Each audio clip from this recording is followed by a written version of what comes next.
Nation's apocalypse schedule somehow still finds time for random mailbox bombs and killer tornadoes.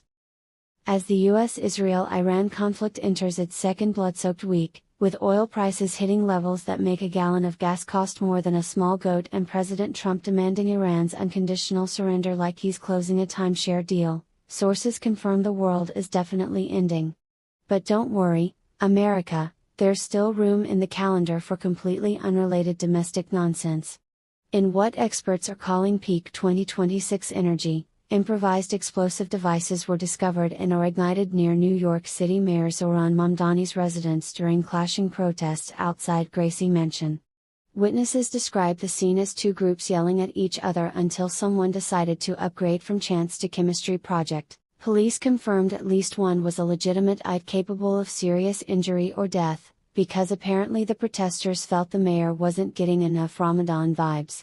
Mayor Mamdani, safely inside, released a statement condemning the violence while probably wondering if his homeowner's insurance covers protest-adjacent homemade explosives. Meanwhile, across the Atlantic, an explosion rocked the entrance of the U.S. Embassy in Oslo early Sunday morning. Norwegian police described it as a loud bang and are investigating multiple hypotheses, including the very real possibility that someone in Scandinavia got tired of hearing about the Middle East and decided to bring the party home. No injuries reported, but the embassy's front door is now sporting that trendy targeted attack look. State Department officials are aware of the incident and have elevated the global threat level to mildly inconvenienced.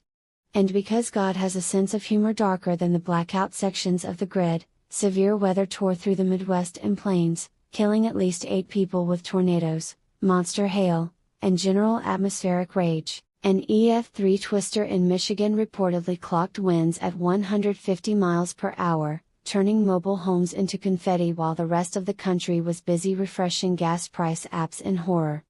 Oklahoma residents confirmed 2 fatalities after a twister turned a quiet evening into a scene from a disaster movie nobody asked for. At press time, sources say the remaining 99% of Americans are just trying to decide which crisis to doomscroll first: thermonuclear brinkmanship, $8 a gallon fuel, random embassy fireworks, mailbox IEDs, or the weather deciding it's time to eat houses. It's like the end times got bored and started multitasking, one Boston resident sighed while filling up his tank for the price of a used car. At least the locusts haven't shown up yet. Unless that's what they're calling these hailstones now. In related news, the National Weather Service has issued a severe sarcasm watch for the entire contiguous United States through next week. Stay indoors, avoid protests, and maybe pray the next explosion is just your car backfiring from bad gas.